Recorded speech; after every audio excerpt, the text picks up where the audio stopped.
Assalamualaikum warahmatullahi wabarakatuh. Hai teman pemilih, balik lagi bersama kita di podcast Sigincu, diskusi garap ide narasi dan cerdas pemilu KPU Kabupaten Majalengka.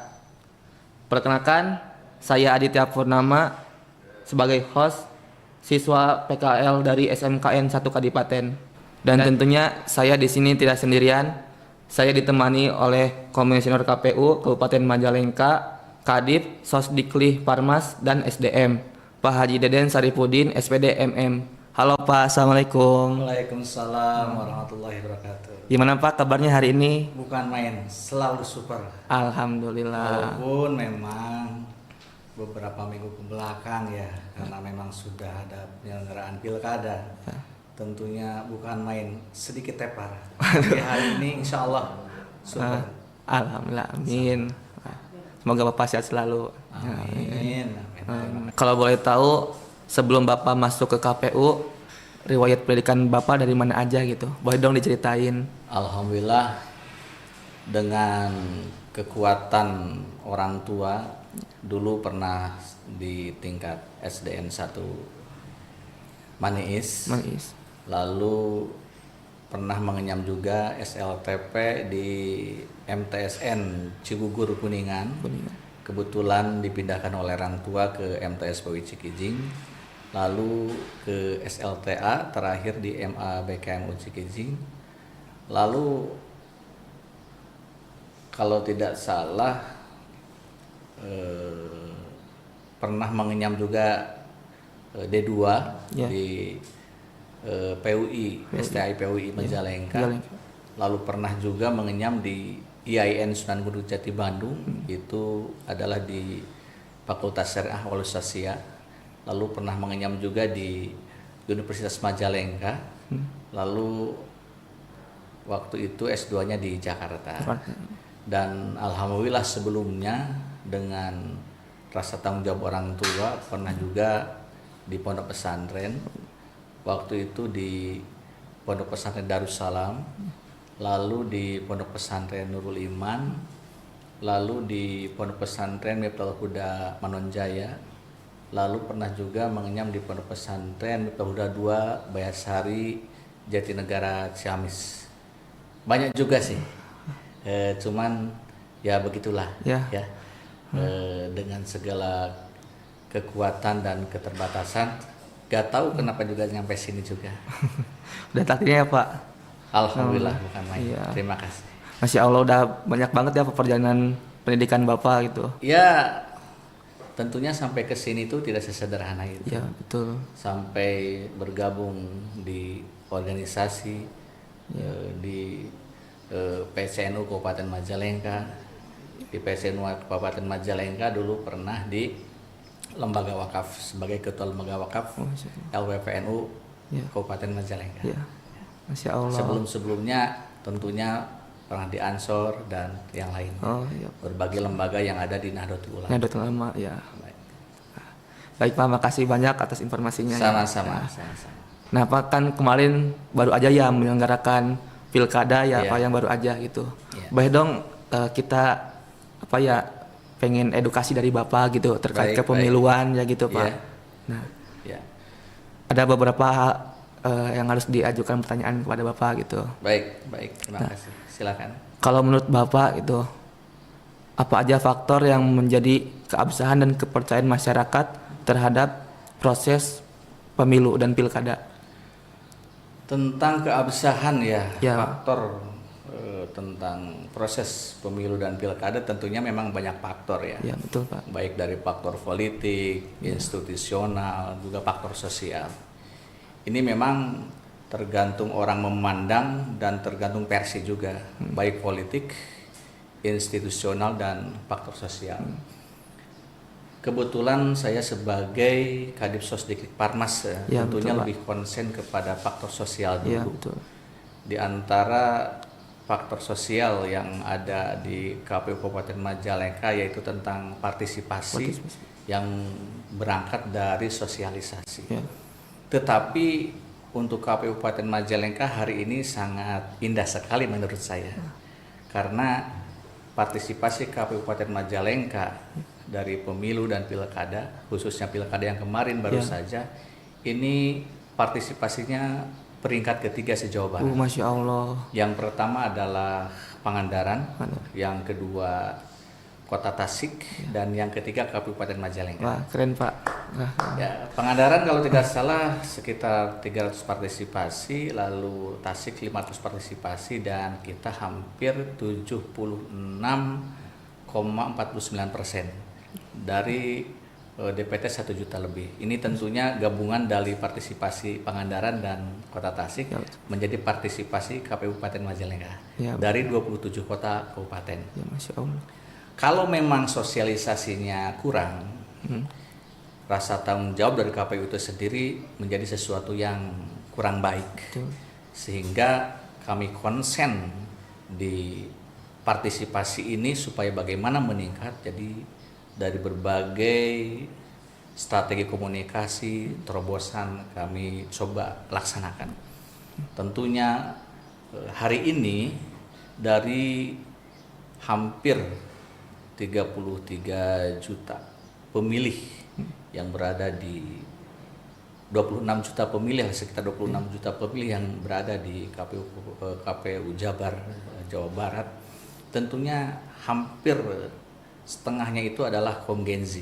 Ya, betul. Kaum Gen Z itu tentunya konsen di dunia maya. Ya, betul. Sehingga kami Kabupaten Majalengka memberi terobosan itu bukan hanya sosialisasi yang tatap muka, tapi kami juga menggandeng para media juga, menggandeng yang TikToker, YouTuber gitu ya. Di antaranya beberapa yang kami gandeng Selebgram, yaitu seperti Besok Senin, sehingga kami menyampaikan berbagai informasi, menyampaikan berbagai berita, menyampaikan berbagai info, tidak hanya sekedar tatap muka, tetapi memang berada di dunia maya juga. Jadi semuanya punya HP, semuanya main Genji, semuanya buka akun TikTok, akun YouTube, Facebooknya, dan segala macamnya, sehingga mereka buka juga. Ya, betul. Jadi kalau contoh satu akun Selebgram dibuka dan follower dan viewernya 1.000 contohnya, berarti ketika kita menyampaikan satu informasi itu 1.000 orang membaca. Iya, betul. Kalau ada waktu 1 minggu dengan berbagai pembaca yang berbeda, berarti kan beberapa ribu. Ya, betul. Nah, sehingga tersebarlah. Apalagi kita melakukan sosialisasi itu bukan hanya di kaum Gen Z, kita juga datang ke berbagai kelompok ya. Ada kelompok budayawan, ada kelompok agama gitu kan, ada kelompok sosial gitu. Kita selalu mengadakan acara dan datang ke tempat. Salah satunya seperti kemarin kita mengadakan pertemuan dengan kelompok pedagang, yaitu pedagang cincau. Cincau itu apa ya kalau di sini? Yang berada di Desa Lui Munding Mirat kalau nggak salah. Lalu kita juga datang ke para kaum minoritas itu, lalu kita juga datang ke para budayawan ya, waktu itu kalau tidak salah dalam bentuk kelompok Sunda Wiwitan ya, yang berada di Desa Konang Mekar ya. Lalu selanjutnya kita juga datang ke para kaum disabilitas.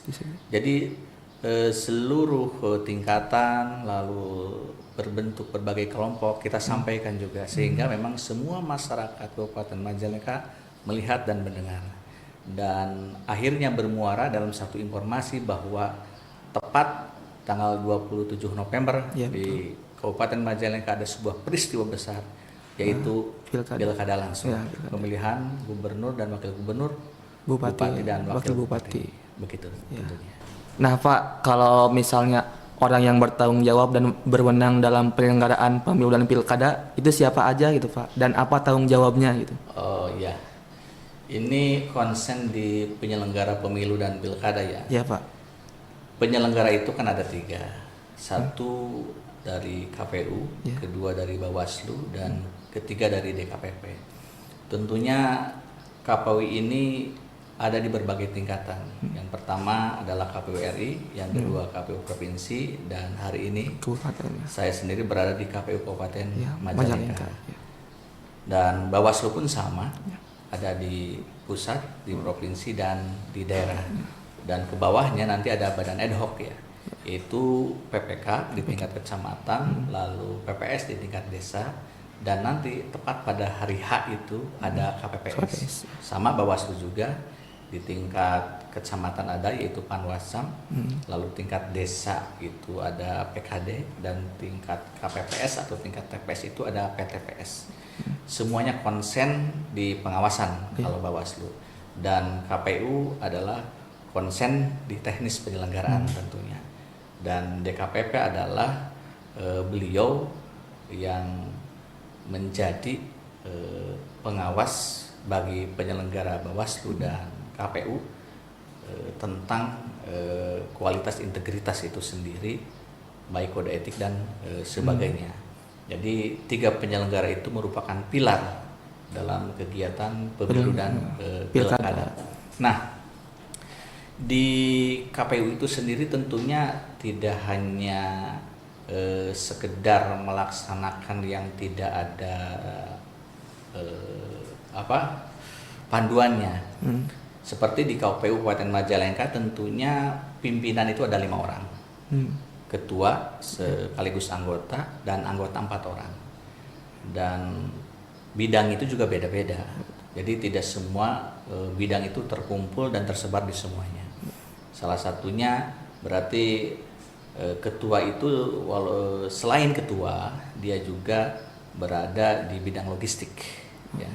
Saya sendiri sebagai di Sosdiklik Parmas dan SDM, lalu juga ada divisi Rendatin, perencanaan dan data informasi, lalu juga ada di divisi hukum, lalu yang terakhir ada di divisi teknis.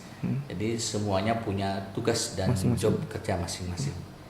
Jadi contohnya saya sebagai Sosdiklik Parmas dan SDM, yaitu memberikan sosialisasi pendidikan kepada pemilih, ya, baik pemilih pemula atau pemilih yang sudah menjadi pemilih, gitu kan. Ya. Lalu tentang partisipasi dan sumber daya manusia. Ya, artinya bagaimana partisipasi ini naik dan bagaimana partisipasi ini terjaga, tentunya bagaimana kita dalam melakukan sosialisasi itu sendiri. Dan SDM salah satunya adalah dalam wilayah perekrutan. Jadi ketika kita mau mengadakan pemilu atau pilkada, salah satunya dari KPU Kabupaten Majalengka tentunya mengadakan sebuah rekrutmen. Jadi rekrutmen PPK tingkat kecamatan, rekrutmen PPS tingkat desa dan KPPS, ya, itu tentunya ada di wilayah saya sebagai divisi SDM, di dalam perekrutan itu sendiri, khusus dalam perekrutan penyelenggaraan. Dan semuanya punya peran masing-masing, ya, punya peran masing-masing. Baik PPK tugasnya seperti apa, PPS seperti apa, KPPS seperti apa, dan di KPPS pun kan ada 7 petugas, KPPS 1 sampai KPPS 2, semuanya punya tugas dan peran masing-masing. Jadi dari keseluruhan penyelenggara baik KPU, Bawaslu, DKPP tentunya punya tugas dan wewenang masing-masing. Kita patuh konsen terhadap undang-undang yang ada di kepemiluan dan pilkada. Jadi pertama berangkat dari undang-undang, kedua berangkat dari PKPU, ketiga berangkat dari Juknis, dan keempat berangkat dari edaran yang berlaku pada waktu itu setelah menjadi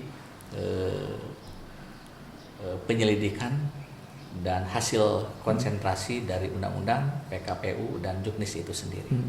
Yang penting pada kesempatan itu adalah sesuatu yang sudah betul-betul sesuai dengan undang-undang, PKPU, dan Juknis itu sendiri. Seperti itu. Ya, Pak. Ya. Sangat daging sekali ini pembahasannya ya, teman-teman. Terima kasih. Kalau ada salah mohon maaf. Ya, Pak. Lagi nanti. Baik, Pak. Terima kasih banyak ya. Kalau menurut ini, Pak, lokasi itu.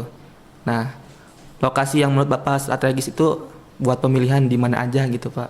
Oh iya, itu tentang akses. Ya, Baik. aksesnya Pak. Di hari H itu kan nanti tersebar TPS ya, Ya, betul tempat pemungutan suara. Tentunya TPS ini juga menjadi salah satu strategi, salah satu terobosan tentang meningkatnya partisipasi.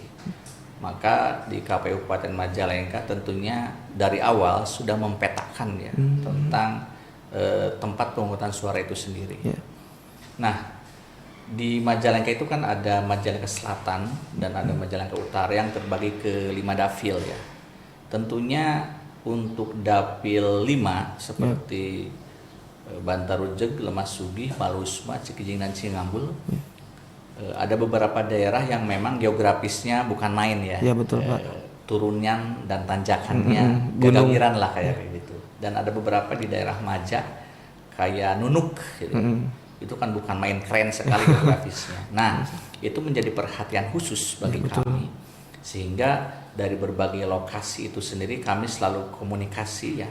Salah satunya dengan BPBD. Takut ada bencana baik banjir ataupun longsor. Ya, betul, Pak. Juga dengan VLN ya, karena memang daerah gunung itu memang kalau hujan itu kan banjir Ya. itu rentan dengan pemadaman listrik ya. Betul. Sehingga kami konsentrasi juga ke sana. Maka ini menjadi salah satu tugas bagi kami dan bekerja sama dengan BPBD dan PLN khususnya serta dengan pemerintah daerah, bagaimana kita menciptakan TPS itu yang benar-benar akses ya gitu. Jadi ketika kita sudah ada DPT-nya, maka DPT itu kita pastikan ya TPS-nya itu yang akses ya. Dan akses itu sendiri tentunya satu adalah untuk memudahkan. Memudahkan itu ya banyak ya. Baik tentang jarak itu sendiri. Yang kedua kan ada aja pasti tentang pemilih disabilitas. Ya, tentang pemilih disabilitas dari contoh kondisinya harus pakai kursi roda. Kalau kondisinya memang ya, tentang maaf ya bukan tunadaksa lah gitu. Tentunya kami konsen juga. Jadi kalau ada di beberapa tempat yang tunadaksa, kami konsen juga TPS-nya harus seperti apa. Ya, jadi dari seluruh yang ada, kami pastikan kemarin itu TPS-TPS yang berpotensi bencana baik banjir, biasanya banjir kan daerah utara tuh. Ya betul. Seperti dapil 1 ya, daerah Kertajati, Jati 7, Ligung gitu kan. Ada beberapa juga dapil 2 gitu kan yang suka banjir juga kami selalu konsen. Jadi kalau daerah banjir otomatis cari dataran yang agak tinggi gitu kan, apalagi musim hujan lebih dekat ke ruangan-ruangan atau lembaga-lembaga umum kayak di sekolah-sekolah atau di kantor-kantor terdekat ya. Kalau di Majalengka Selatan berarti kan lebih kepada kontur tanah. Jadi cari kontur tanah yang memang rata, lalu juga dekat bangunan, lalu juga mudah aksesnya, baik kendaraan roda 4 maupun roda 2 lah. Gitu. Kenapa harus konsen juga ke roda 4 lah gitu? Karena memang itu tentang logistik itu juga. Musim hujan begini kemarin, gak mungkin itu mengantarkan logistik tanpa roda 4 Ya, ya, betul, gitu. Pak. Jadi semuanya sudah kami petakan, semua sudah kami urus, bekerja sama dengan dinas terkait ya, dan bekerja sama dengan pemerintahan kecamatan dan pemerintahan desa. Saya ingin logistik ini aman sampai ke tempat, dan saya ingin masyarakat Kabupaten, masyarakat Majalengka datang ke TPS dengan jawaban akses TPS-nya mudah dijangkau, jaraknya tidak terlalu jauh, cukup dekat, dan bisa rame-rame didatangi oleh para pemilih. Seperti itu tentunya. Nah menurut Bapak itu sendiri gimana sih kesimpulannya dalam podcast kali ini itu? Ya, kesimpulan dari podcast sekarang ya. Tentunya KPU sangat sangat transparan dengan semua pihak lah, dalam menyelenggarakan pemilu dan pilkada. Dan KPU juga ditemani kan oleh institusi yang lainnya gitu kan. Di sini kan ada Bawaslu di antaranya, juga ada DKPP. Dan KPU itu sendiri tidak sendirian, tentunya bekerja sama dengan dinas terkait ya. Hari ini di KPU Kabupaten Majalengka kan ada juga Deks Pilkada gitu kan. Terima kasih kepada seluruh Forkopimjab yang ada di Kabupaten Majalengka ya, dari jajaran Polres, dari jajaran Dandim ya, dari jajaran Kejaksaan dan semua pihak, Kesbangpol dan yang lain-lainnya. Tentunya ini sangat membantu sekali. Dari Pemda Kabupaten Majalengka pun tentunya selalu dan saling ya membantu dalam kegiatan pemilu dan pilkada, termasuk dari jajaran Badan Ad Hoc yang ada. Ini merupakan sebuah kerjasama dan sama-sama bekerja dalam tugas melaksanakan pemilu dan pilkada itu sendiri. Dan di sana merupakan sebuah sesuatu yang utuh yang harus disampaikan ke semua pihak, transparan,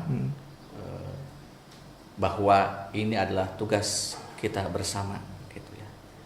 Selanjutnya KPU sangat berharap dan mengharapkan dukungan semua pihak, tentunya bagi para pemilih itu sendiri, stakeholder yang ada, bagaimana pemilu dan pilkada menjadi sebuah kepercayaan utuh bagi seluruh masyarakat luas, sehingga kepercayaan utuh itu berangkat dari partisipasi yang tinggi dari masyarakat, bahwa mereka memilih pemimpin baik di pemilu maupun di pilkada betul-betul berangkat dari hati nurani masing-masing, karena ini memilih itu adalah hak masing-masing, tetapi tentunya menjadi sebuah kewajiban bersama untuk memilih bupati dan gubernur secara langsung, serta presiden secara langsung, tentunya sama dengan DPD dan DPR pun.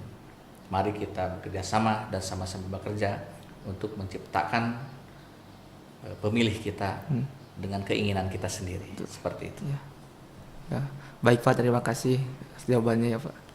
Baik, boleh Bapak bertanya ya? Boleh Bapak, silakan. Ini PKL dari sekolah mana? Dari SMKN 1 Kadipaten Pak. SMKN 1 Kadipaten. Ya betul. Usia kamu berapa? Usia saya 18 Pak. 18. Ya. Nah, kalau 18 tentunya udah punya hak untuk memilih. Ya betul Pak. Karena memilih itu diawali dengan usia 17 tahun atau pernah menikah. Ya.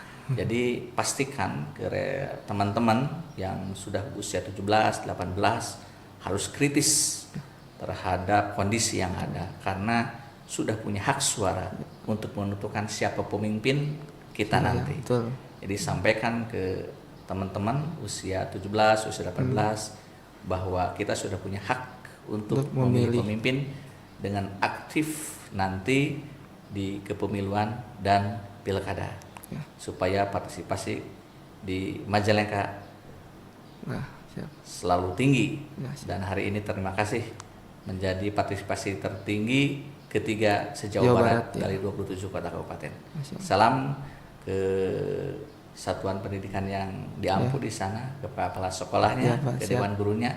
Terima kasih sudah berkenan PKL Kabupaten Majalengka, dan salam ke teman-teman ya. Pak, terima kasih. Ya. Mungkin cukup sekian pembahasan kita pada kali ini. Terima kasih telah menonton ya buat teman-teman pemilih, dan juga terima kasih kepada Bapak Haji sudah meluangkan waktunya dan memberikan edukasi yang sangat bermanfaat bagi kita semua ya. Baik. Saya Aditya Purnama pamit undur diri, dan jangan lupa like, comment, and subscribe, dan jangan lupa ikuti semua akun medsos KPU Majalengka. See you. Assalamualaikum warahmatullahi wabarakatuh.